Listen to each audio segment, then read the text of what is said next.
remember the moment everything changed. The exact second my world began to tilt.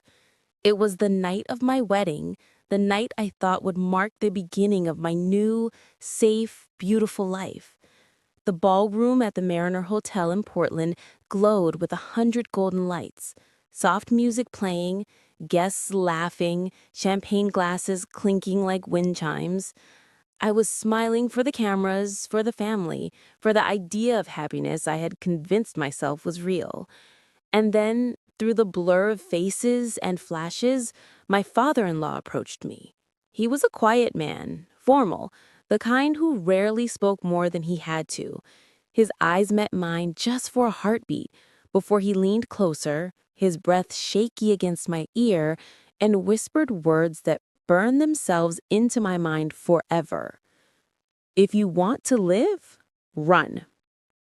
At first, I thought I'd misheard. I blinked, forcing a laugh, but his hand caught mine, cold, trembling, and he pressed something into my palm. I looked down and saw a folded bundle of bills, crisp and new. $1,000, maybe more. When I looked back up, he was gone. Just gone.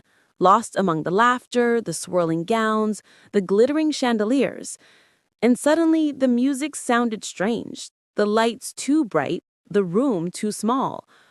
I stood there frozen, clutching the money like it might explain itself. Adrian, my husband, was in the adjoining room laughing into his phone. He looked so calm, so normal, that for a moment I wanted to believe I had imagined everything. But the way his father's fingers had trembled, the terror that had flickered in his eyes, it wasn't imagination. Something was wrong. I called my best friend Lena, my voice shaking so badly I could hardly form words. She didn't ask questions. She only said, "I'm coming. Don't stay there a minute longer." 10 minutes later, she was waiting outside the hotel in her car.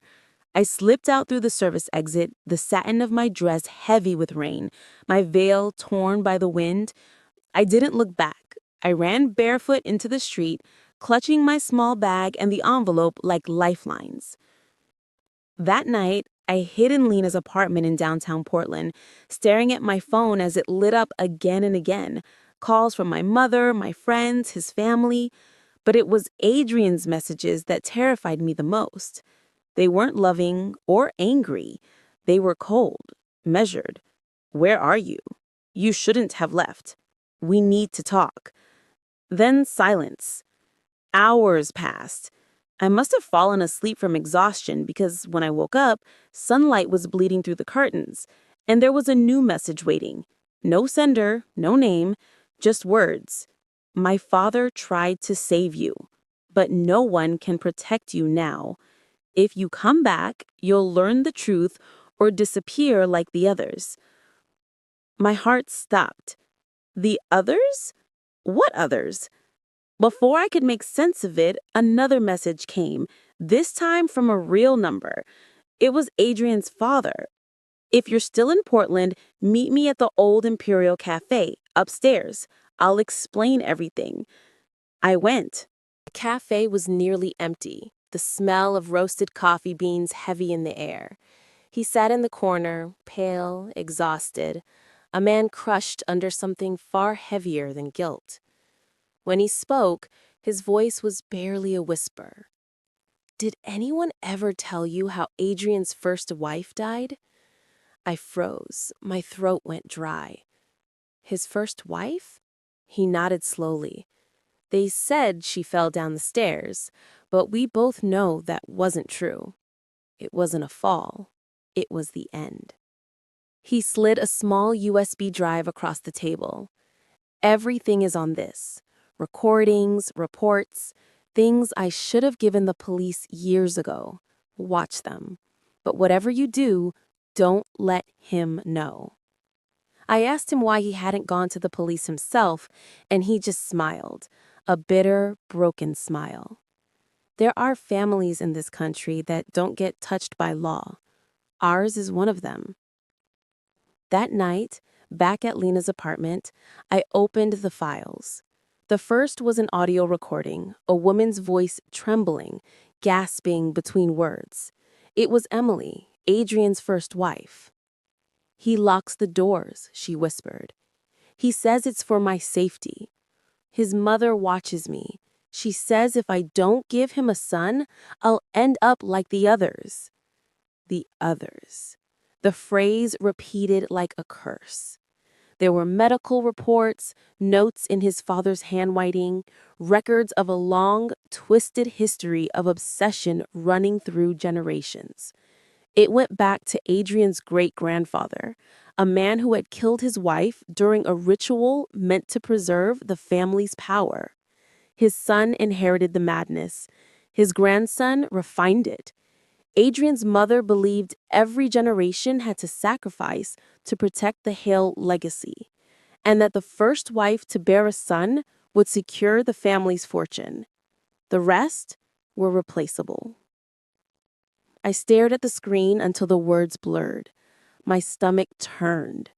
Everything I thought I knew about love, about trust, about marriage, all of it cracked and fell away.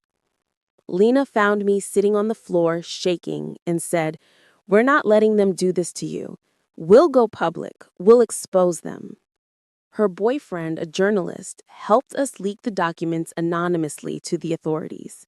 Within days, whispers began to circulate. Quiet investigations, questions in the right offices. The Hales tried to bury everything, to silence everyone. But this time, Adrian's father refused to play along. For the first time in his life, he testified against his own son. Weeks later, I filed for divorce. The last time I saw Adrian was in the lawyer's office. He looked at me across the table with that same perfect calm, that same half smile that had once made me believe he was kind.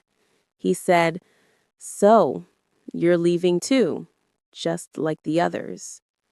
There was no anger in his voice, no sadness, just emptiness, a hollow stillness that made my skin crawl. After that, the investigation quietly vanished. Money, power, influence, they can smother the truth until it suffocates, but not entirely. Somewhere, someone kept watching, recording, remembering. I moved to Seattle, started over. A new job, a smaller apartment, a new name on my mailbox.